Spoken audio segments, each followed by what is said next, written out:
Vamos a abrir nuestras Biblias entonces en el Evangelio que escribe el apóstol San Juan y nos vamos a ubicar en el capítulo número 13. Juan 13 y vámonos a los versículos 34 y 35. Muy bien, entonces, si ya estamos listos, son solamente 2 versículos. Le voy a pedir por favor que lo leamos todos juntos, ¿les parece bien? Y dice la palabra del Señor, si lo tiene usted ahí en sus Biblias, si no, aquí está proyectado. Dice la palabra del Señor, todos vamos a leer bien fuerte. Un mandamiento nuevo os doy, que os améis unos a otros, como yo os he amado, que también os améis unos a otros. En esto conocerán todos que sois mis discípulos, si tuviereis amor los unos con los otros. Padre, en el nombre bendito y poderoso de nuestro Señor y Salvador Jesucristo, Señor, esta tarde oramos lo mismo, Señor, que tú le dijiste a tu siervo Isaías, que la palabra que tú envías no vuelva a ti vacía, sino que haga como tú quieres en cada uno de nosotros a quienes se envió. Y nosotros, Señor, por nuestra parte, sujetamos nuestros pensamientos a la obediencia a Cristo Jesús para recibir, Señor, tu palabra y con la disponibilidad para ponerla por obra. En el nombre bendito y poderoso de nuestro Señor y Salvador Jesucristo oramos y el pueblo de Dios dice amén. Puede tomar asiento, mi amado hermano y hermana.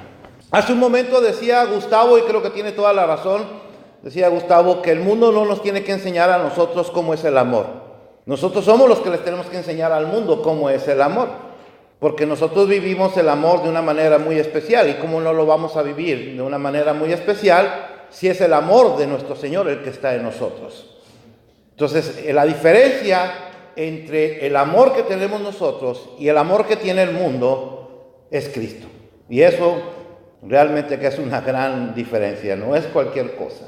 Entonces el mundo ha entendido el amor de una manera muy diferente a como lo entendemos nosotros. Infortunadamente, muchos miembros de la iglesia, no estoy hablando de Sublime Gracia, estoy hablando de la iglesia en general, muchos miembros han tomado el modelo del mundo como amor. O sea, inclusive nosotros decimos en estos días, feliz día del amor y de la amistad, y hacemos esa separación, ¿verdad? No te amo, eres nada más mi amigo o mi amiga, pero no te amo. ¿Por qué? ¿Que no se puede amar a los amigos? Claro que se puede amar a los amigos. Yo amo a mis amigos, amo a mis hermanos de la iglesia, los amo, no los quiero, los amo. Y no tengo que decirles en el amor del Señor, que ellos lo saben perfectamente. O sea, si yo me acerco con alguno de ustedes y le digo, mi hermano, te amo, entiende perfectamente que es en el amor del Señor, yo no tengo que aclarárselo. Y si es mi amigo, te amo, mi amigo. No tengo que hacer la separación de el amor es nada más para cuestiones de pareja y lo otro es nada más para cuestiones de amistad. No, eso no es así. Si el amor de Dios está en ti, entonces tú no puedes reprimir lo que está en ti. No se puede. Lo respiras, lo transpiras por todos lados. Se nota, o por lo menos se debe de notar. Así que el mundo no tiene que decirnos a nosotros cómo se ama, somos nosotros lo que les decimos al mundo cómo es el amor de Dios. Y para entender cómo es el amor de Dios, déjenme contarles una historia que narra un hombre llamado Clemente de Alejandría. No sé si ustedes lo hayan escuchado en alguna ocasión. Perdón. Clemente de Alejandría fue uno de los más grandes maestros de la iglesia ortodoxa griega, más o menos por allá por el siglo III. Y él escribe en sus relatos, cuenta la historia de un joven que una vez llegó a la congregación que pastoreaba el apóstol San Juan. Él llegó ahí, Juan lo vio, y Juan pensó que podía sacar mucho provecho de ese joven. Así que lo tomó y se lo llevó al obispo que él mismo había consagrado. Y le dice al obispo, en presencia de Cristo y ante esta congregación, recomiendo este joven a tus cuidados.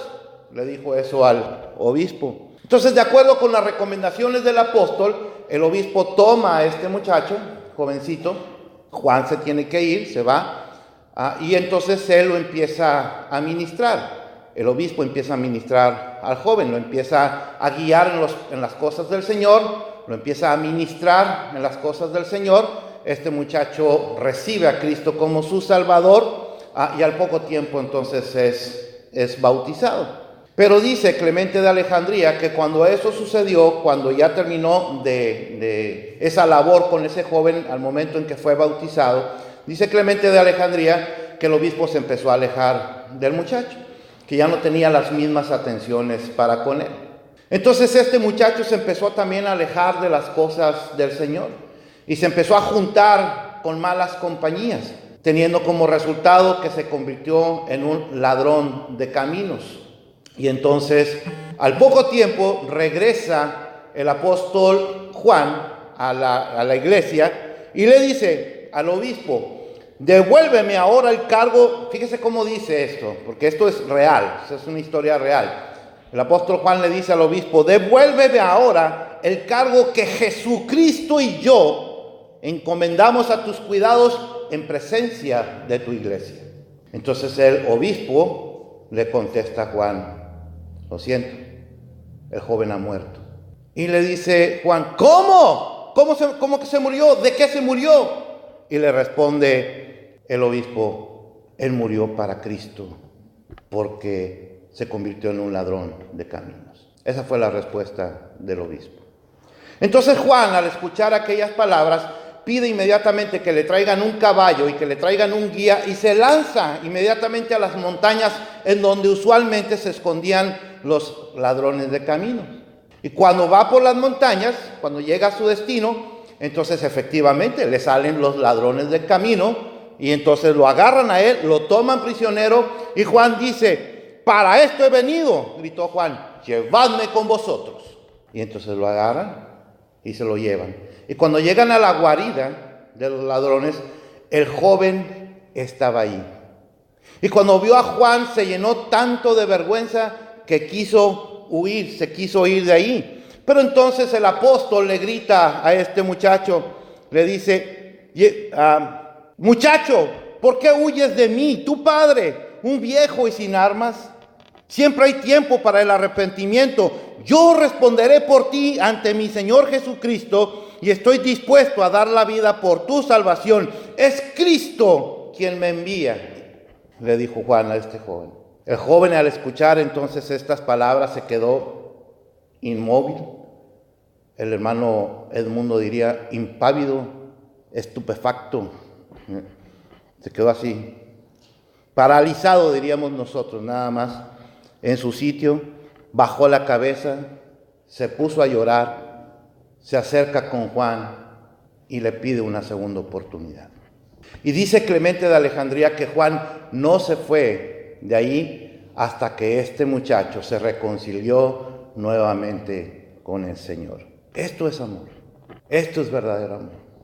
También dice el historiador Eusebio, si usted no ha escuchado nunca de este historiador, tal vez lo conozca. Quienes estuvimos un tiempo en la Iglesia Católica, quienes están en la Iglesia Católica, lo conocen como San Jerónimo. ¿Han escuchado de él, San Jerónimo? ¿Nunca han escuchado de San Jerónimo? Bueno, San Jerónimo fue el responsable de traducir la Biblia del hebreo y griego al latín. Fue el primero que tradujo la Biblia. En la tradición católica se le conoce entonces como San Jerónimo. Bueno, pues San Jerónimo también es un historiador del siglo IV, y dice en sus escritos esto, bien interesante, que cuando el apóstol Juan ya estaba viejito, ya estaba ancianito, ya no podía predicar mucho, él se hacía llevar en una silla a la congregación en Éfeso, la congregación que él pastoreaba, se hacía llevar en una silla, y entonces siempre les decía las mismas palabras. Él les decía: hijitos míos, amaos entre vosotros. Eso es lo que hacía el apóstol Juan. Era todo. Hijitos míos, amaos entre vosotros. Haga de cuenta que usted vino hoy y yo me paré aquí a decir: hijitos míos, amaos entre vosotros. Y usted se queda, ¿ok? ¿Qué más? Y él siempre hacía eso. Entonces en alguna ocasión le preguntaron a Juan por qué siempre repetía la misma frase. Y mire lo que contestó el apóstol: porque ese es el mandamiento del Señor, y si lo cumplís ya habréis hecho bastante. Y yo le agregaría: de hecho, Juan, ya habréis cumplido todo, como lo vamos a ver en un momento más. El amor es el cumplimiento de todo, de toda la Escritura. de todo lo que Dios quiere para usted y para mí. Todo se resume en una sola palabra: el amor. Este es el amor a la manera de Dios. Y vaya que el apóstol Juan experimentó el amor de Dios en su vida. El apóstol Juan, cuando nosotros revisamos los evangelios, lo vamos a ver con una actitud egoísta, arrogante. El apóstol Juan era ese que le dijo al Señor cuando no los dejaron pasar por Samaria: Señor, que descendamos fuego del cielo y que los consuma. La Biblia no lo dice, pero lo digo yo, y no porque haya recibido revelación especial, pero seguramente el Señor le dijo: mira, aplácate, porque para empezar, bajar de fuego del cielo nomás yo, tú no. O sea, que el otro ahí se apunta al obra. Para eso sí nos apuntamos, ¿verdad? Cuando le queremos hacer daño a alguien, que descendamos fuego del cielo. Es el mismo cuya madre le dijo al Señor Jesús: hey, cuando estés en tu reino, que uno de mis hijos esté a tu izquierda y el otro de mis hijos esté a tu derecha. O sea, los tres son los que van a mandar. Ese era el apóstol Juan, arrogante, prepotente, creído. Pero al mismo tiempo tenemos que decir que fue el único de los 12 que cuando crucificaron al Señor Jesús, estuvo con él hasta el final. Y yo creo que eso marcó la diferencia en la vida del apóstol Juan.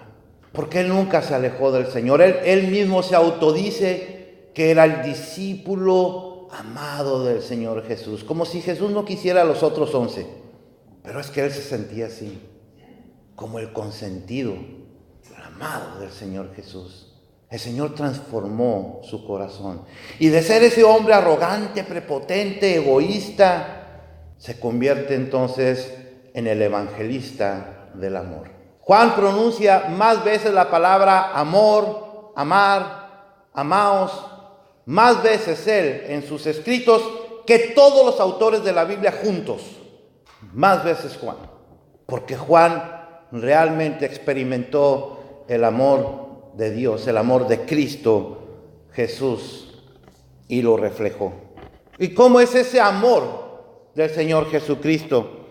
En nuestro relato bíblico de hoy, el Señor Jesús, mire cómo lo pone, porque el mundo nos dice que si a mí no me nace, si yo no siento amar, no voy a amar. ¿Verdad que sí? No me nace, no quiero, no se me da eso de amar.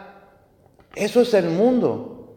Pero el Señor Jesús le dice a los suyos, porque si usted es un creyente, entonces el Señor Jesús le dice: yo te mando. Este es un mandamiento, no tienes opción. Y el mandamiento es que se amen los unos con los otros, los unos a los otros. Y vaya que cuando el Señor Jesús está hablando estas palabras, las está pronunciando en medio de unas circunstancias para nada agradables.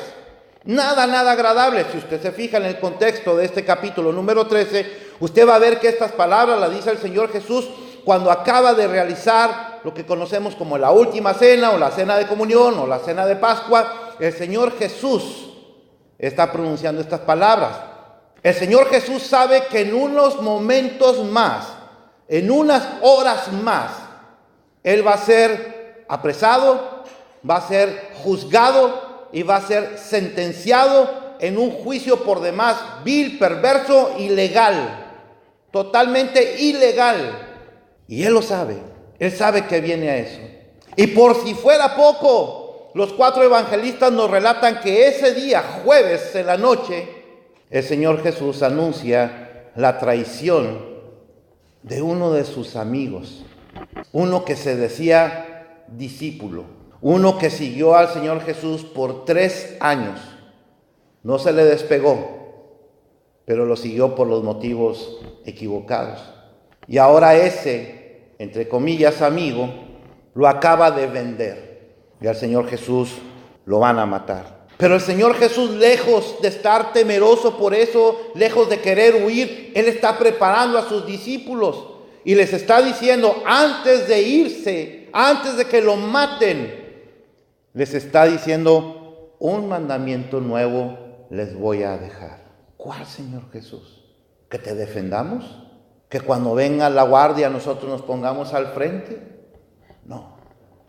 que se amen los unos a los otros. Y hace un momento cantábamos que Él nos amó hasta el final, porque todavía en la cruz del Calvario Él solamente tuvo palabras de bendición. Todavía a Judas, sabiendo que lo iba a traicionar, tuvo palabras de bendición. Todavía le llamó amigo. ¿Qué pasó, mi amigo? ¿Me vas a vender? Ha haber sido una situación bien difícil para Judas, pero mucho más difícil para el Señor. Pero aún sabiendo todo esto, el Señor Jesús se mantiene firme porque Él sabe tres cosas. Mire, ¿sabe por qué Él se mantuvo firme en lo que tenía que hacer? Número uno, porque sabía, y esto tómelo muy en cuenta porque tiene mucho que ver con el mensaje. Número uno, el Señor Jesús, a pesar de todo lo que está viviendo, de todo lo que está sufriendo, de todo lo que viene, y Él lo sabe que viene, les dice que se amen los unos a los otros. ¿Por qué, Señor Jesús? ¿Por qué haces eso? Número uno, porque Él sabe lo que significa su sacrificio. Él sabe que solamente sacrificándose por usted y por mí, podemos tener salvación. Así que lo hizo por amor. Lo primero fue sacrificio. Lo tenía bien claro, que solamente era la ofrenda que el Padre podía aceptar. Número dos, fue obediente a papá. Fue obediente a Dios Padre.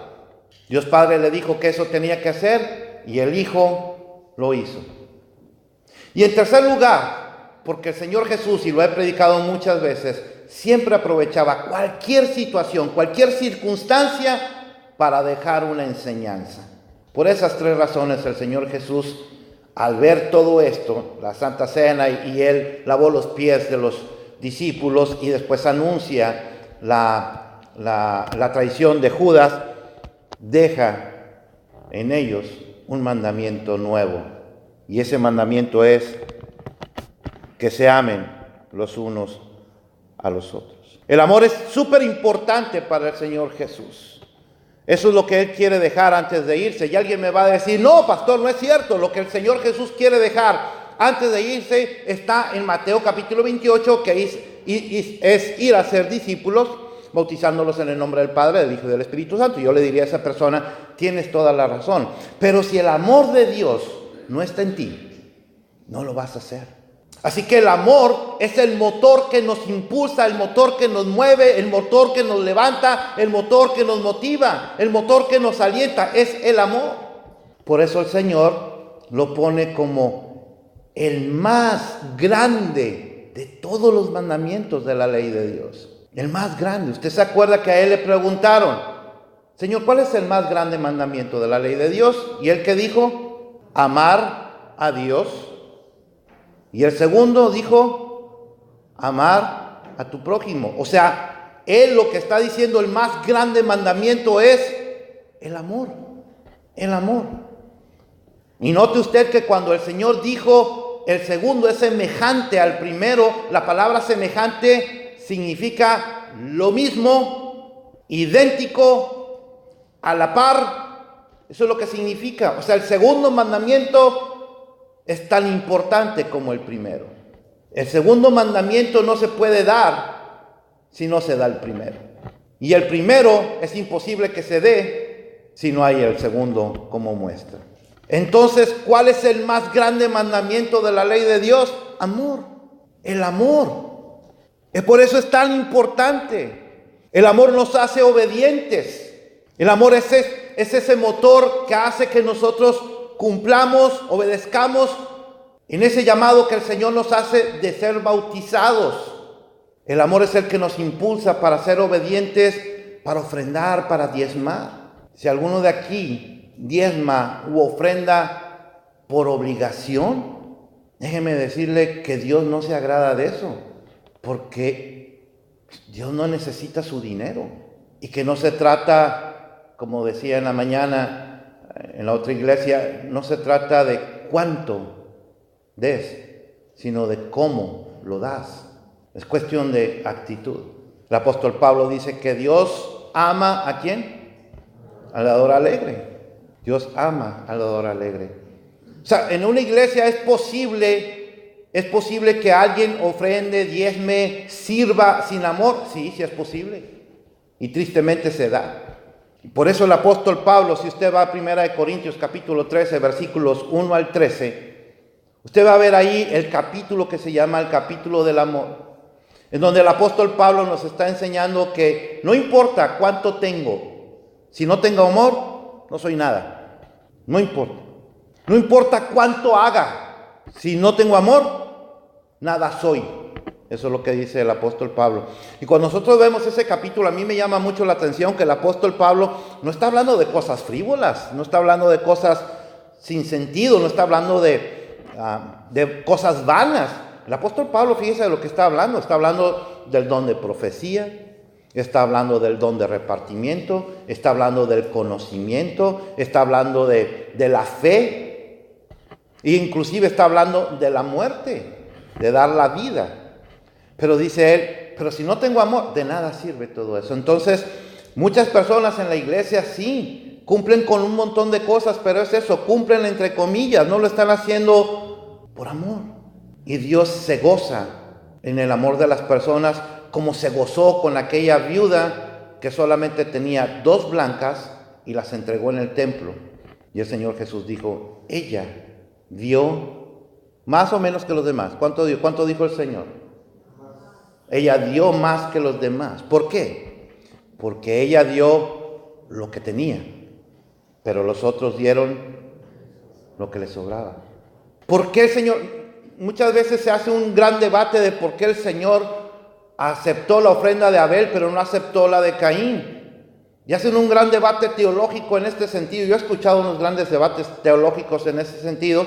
He visto un montón de comentarios que no concuerdan uno con el otro. Pero está bien simple, ahí está en la misma escritura, Génesis capítulo 4, versículo 3 y versículo 4. Dice que Caín a Dios le dio una ofrenda. Es todo, fue una ofrenda, no más.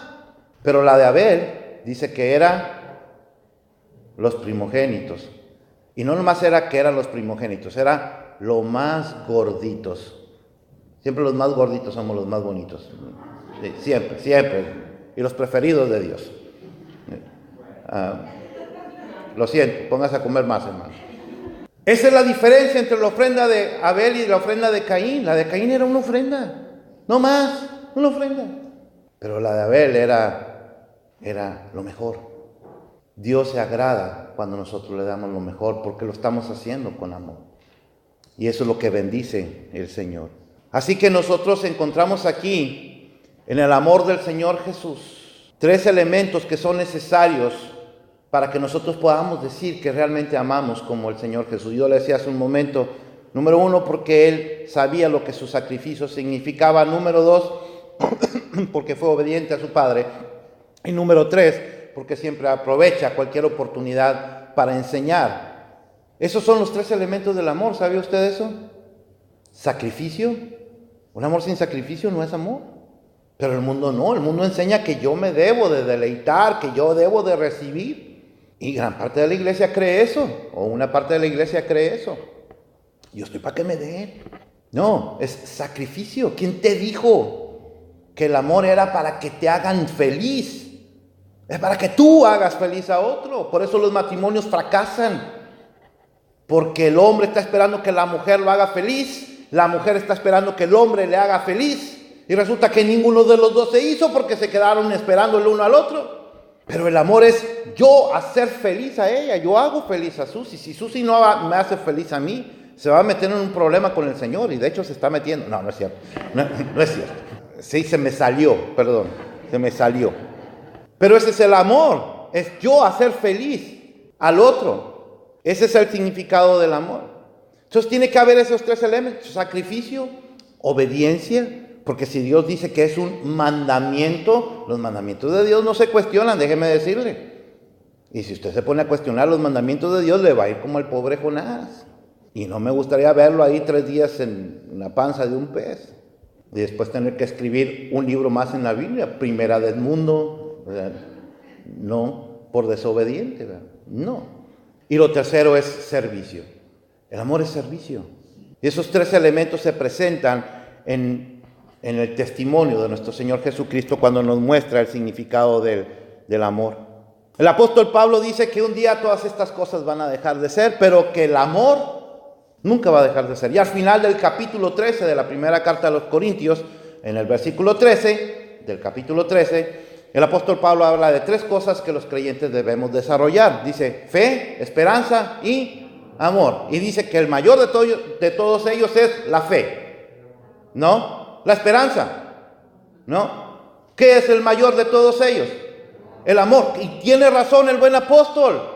¿Sabe por qué? Porque cuando estemos en la presencia del Señor, la fe y la esperanza ya no van a ser necesarios. ¿Para qué? Ya estamos con Él. Pero el amor sí. El amor nunca deja de ser. Vamos a vivir en amor por toda la eternidad. Empieza a ensayar desde ahora. Que vamos a estar en toda la eternidad amando al Señor. Este es el verdadero amor. Entonces, ¿cómo es posible que esto que para mucha gente solamente es un sentimiento, una emoción, algunos lo ponen como el más sublime de los sentimientos? ¿Cómo es posible que un sentimiento se pueda convertir en el más grande mandamiento de la ley de Dios? Porque dice el Señor Jesús que si nosotros amamos a Dios, amamos a nuestro prójimo como a nosotros mismos, dice que entonces habremos cumplido todo lo escrito.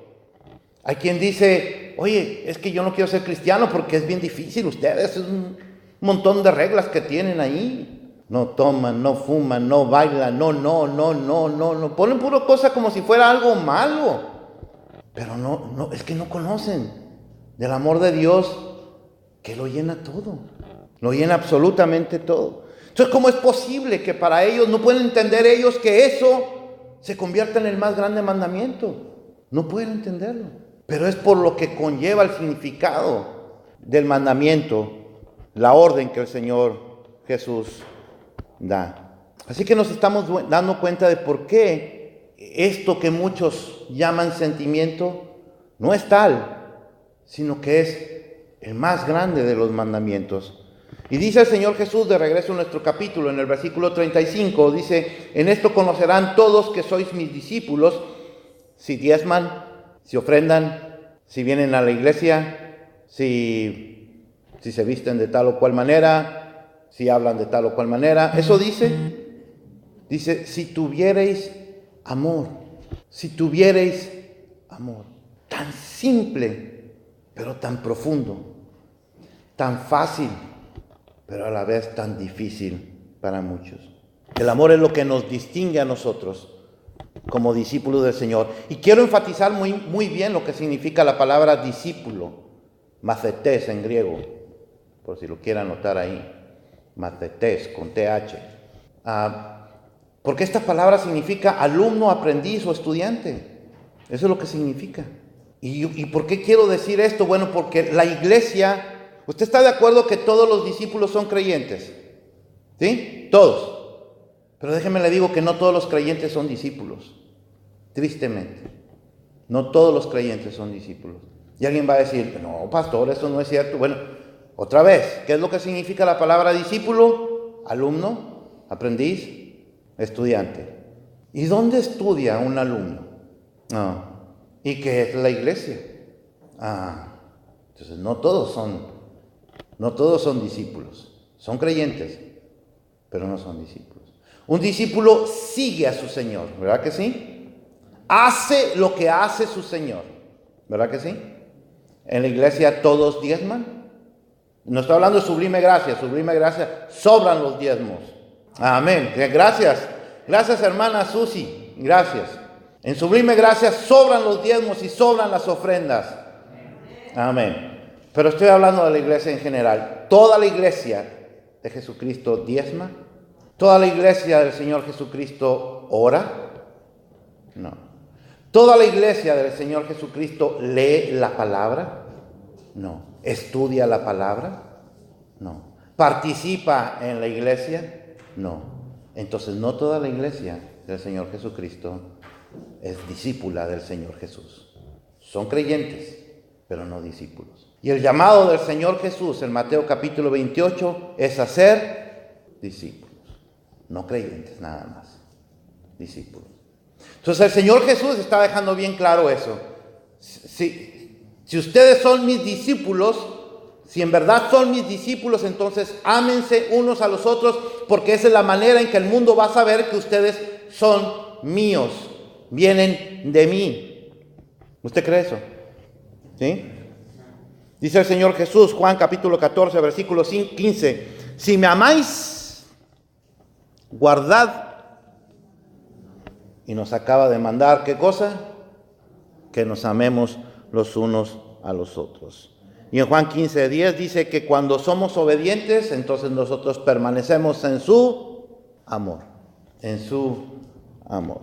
Así de simple, pero así de profundo y radical. Ahora, ¿por qué es un mandamiento nuevo?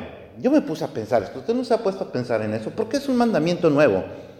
Hasta donde yo tengo entendido, el Señor Jesús está hablando del libro de Deuteronomio y del libro de Levítico para decir que el más grande de los mandamientos es amar a Dios. Y el segundo, más grande, es amar al prójimo. Entonces lo está sacando de Deuteronomio y de Levítico. Y que yo sepa, Deuteronomio y Levítico están ¿en dónde? En el Antiguo Testamento.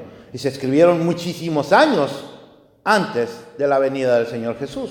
Muchísimos años antes de la venida del Señor Jesús. Entonces alguien le puede decir, me daban ganas de decirle al Señor Jesús, Señor, como que te equivocaste. No es nuevo, ya es viejo, es del Antiguo Testamento.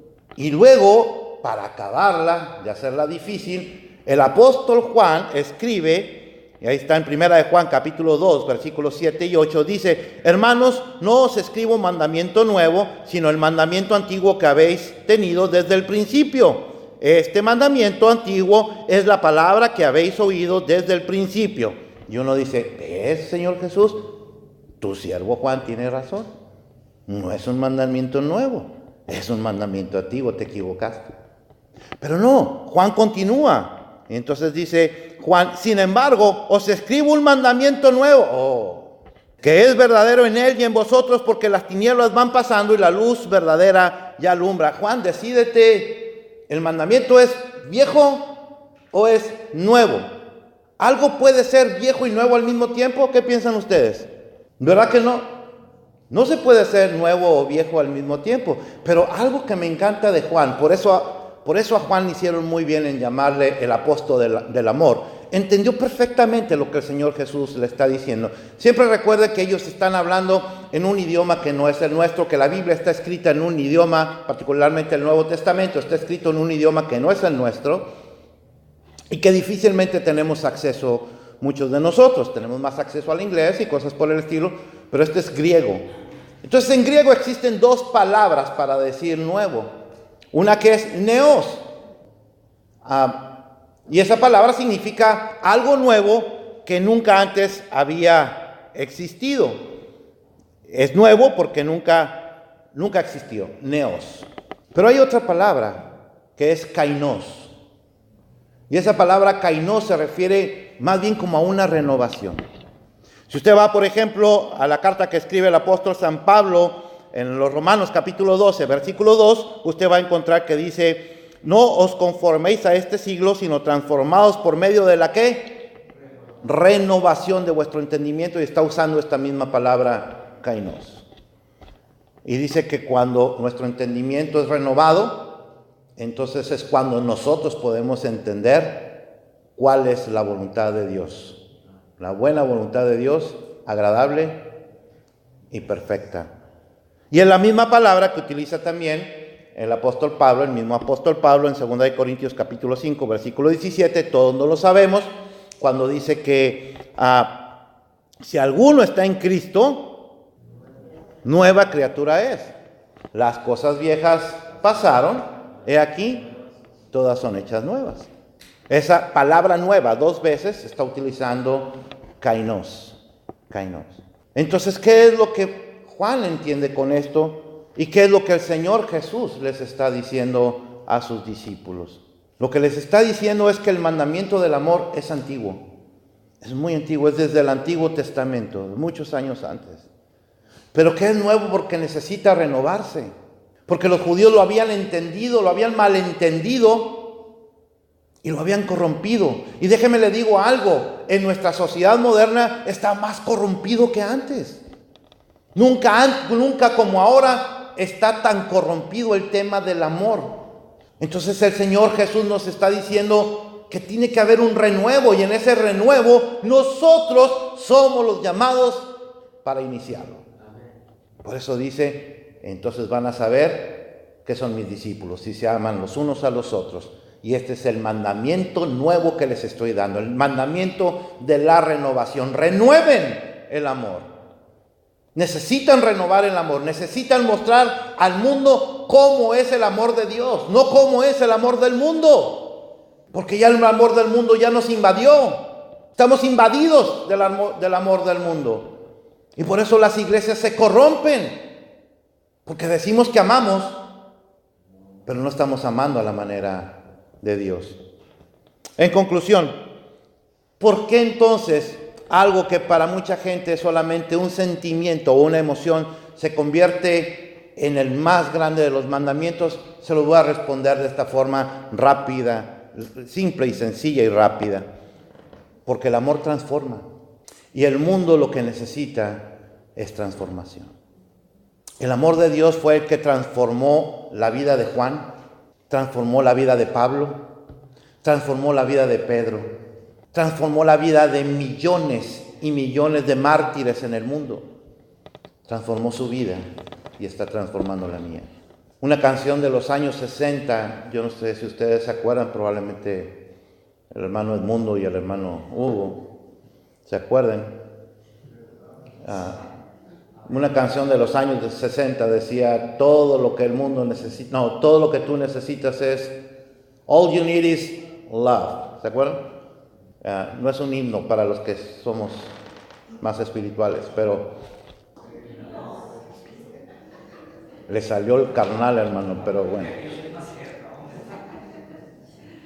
Y yo estoy de acuerdo con ellos.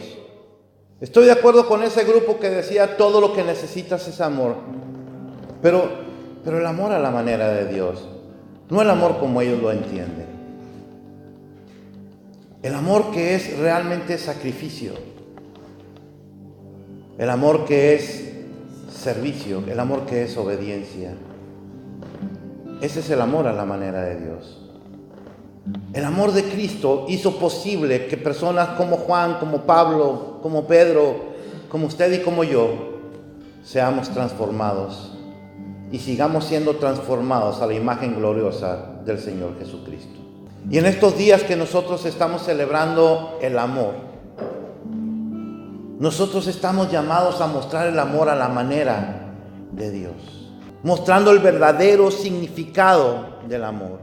Juan dice, primera de Juan, capítulo 4, versículo 20, que no puede ser cierto, fíjese bien lo que dice Juan, no puede ser cierto que usted diga que ama a Dios si no ama a su prójimo. No tiene sentido, dice Juan. Y yo le digo a Juan, tienes razón, apóstol. No tiene ningún sentido.